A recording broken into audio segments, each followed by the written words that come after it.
All right, welcome. Today we are on the hunt for a legendary artifact, a shield so famous that even the big man himself, Julius Caesar, is desperate to get his hands on it.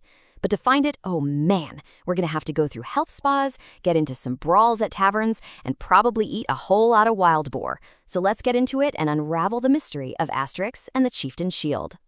So where does this whole story kick off? Well, not with a victory, believe it or not, but with a truly noble defeat. We're at the Siege of Alesia, and the great Gaulish chieftain Vercingetorix has to concede to Julius Caesar. But in one final epic act of defiance, he throws his weapons and his incredible shield right at Caesar's feet. A random Roman legionary scoops it up and poof! Just like that, the shield disappears into history. Or so it seems. Okay, let's fast forward a few years to that Gaulish village we all know and love.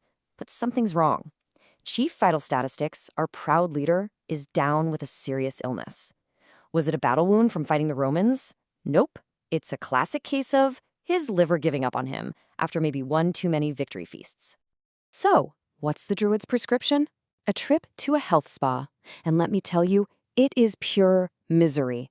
The whole place just smells of sulfur and like boiled carrots. The poor chief is stuck on this tiny diet, has to deal with these bizarre modern showers, and he's surrounded by, civilized Romans. It's his worst nightmare. And this is where things, inevitably go off the rails.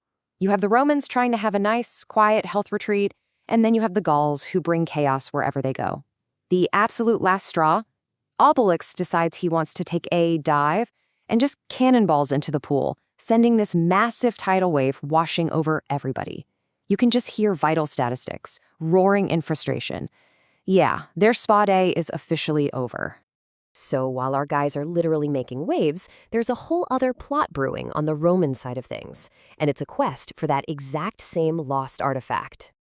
Meanwhile, over in Rome, Julius Caesar is getting pretty fed up with these Arvernian tribes who just won't quit rebelling. So he sends this special envoy, a super pompous guy named Tribune Noxius Vapus, to go sort them out. And Caesar, he has a very particular, very symbolic plan to show them who's boss. Caesar's plan is just next-level audacious. He doesn't just want a parade. No, he wants to be carried through their capital city, Gergovia, on the actual shield of their hero, Vercingetorix. It's the ultimate power move, right? He wants to crush their spirit by using their own greatest symbol of freedom against them. But there's just one tiny little problem. Nobody has a clue where the shield is. The Romans tear their archives apart, and nothing. This kicks off a frantic, desperate search. It's basically a historical detective story. And hey, if you want to follow along and see how this mystery plays out, now would be a perfect time to subscribe to the channel. All right, so the chief gets kicked out of the spa, sent to enjoy the countryside, which gives Asterix and Obelix a new mission. Get to Gergovia, find that shield before the Romans do, and restore some Gallic pride. And their investigation kicks off where all good investigations do, the local inn. They walk into the inn of our first key character, a guy named Wines and Spirits who sells wine and charcoal. His place is the absolute hub of the town. It's loud, it's packed, the air smells like roasting boar, and it seems like everyone is shouting over some deal. It's the perfect spot to pick up some gossip. But of course, they're not the only ones asking questions. The Romans are hot on their heels, turning Gergovia upside down. They even sneak a spy in, a legionary named Cassius Ceramenix, who's disguised as a cleaner so he can eavesdrop on everyone at the inn. The race against time is definitely on. You know how these things go. After a little tip-off from a drunken legionary, the trail leads Asterix and Obelix to our second key person of interest, the super-rich wheel merchant, Lucius Circumbendibus. This guy runs a huge, fancy business and is known for collecting, let's just say, interesting artifacts.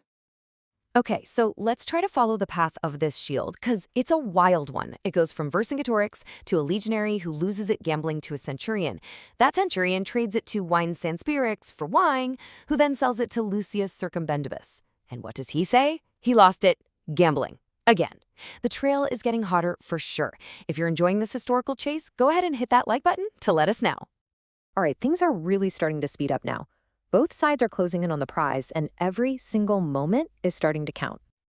The next link in the chain is another legionary, Carnivorous, our third key character. And, surprise, surprise, he won the shield in a game. Asterix and Obelix find him running a restaurant. But the Romans show up at the exact same time, and, well, you know what happens next. A gigantic brawl breaks out that completely wrecks the place. So, after the dust settles and all the furniture is broken, Carnivorous gives them their next clue. Turns out he didn't hang on to the shield for very long. He traded it, back in Gergovia. The entire investigation has just done a complete 180, and it's pointing right back at the very first guy they talked to, Vercingetorix. So they corner him, and Vercingetorix finally cracks. He spills the whole story.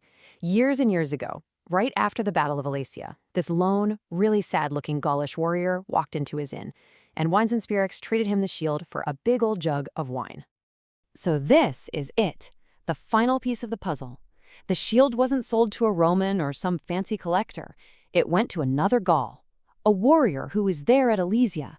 The million denarius question is, who was he? Get ready for this. That weary warrior was none other than Chief Vitalstatistix himself. He got the shield right after the battle, didn't really have a use for it, and just took it home, where for all these years it's been his personal stool. The legendary shield of Vercingetorix was right under their noses, literally, the entire time. You can't make this stuff up. With the shield finally found, the Gauls cook up a brilliant, absolutely wicked plan. It's time to give Caesar his triumph, just not the one he was expecting. So Caesar himself shows up for the big day, his crimson cloak probably all faded from his campaigns, expecting to see a big victory parade. But instead what he finds is the entire population of Arvernasia just standing there at the gates of Gergovia waiting for him. And then this defiant roar just erupts from the crowd, because instead of a Roman triumph, they're witnessing a Gallic one. They hoist their own chief, Vitalstatistix, now fully cured and looking prouder than ever, high up on the legendary shield of Vercingetorix.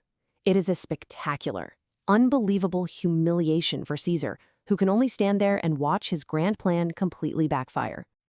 Well, with a victory like that, and with Roman pride totally trampled into the dust, there's really only one thing left for our heroes to do. That's right, it's back to the village for the only ending an Asterix adventure can possibly have, a massive feast under the stars. The chief's honor is restored, Gallic pride is through the roof, and it's just the perfect end to a wild chase. And it's a hilarious reminder that sometimes the greatest legends are hiding in plain sight. If you enjoyed this dive into a classic, be sure to like and subscribe for more. Thanks for watching.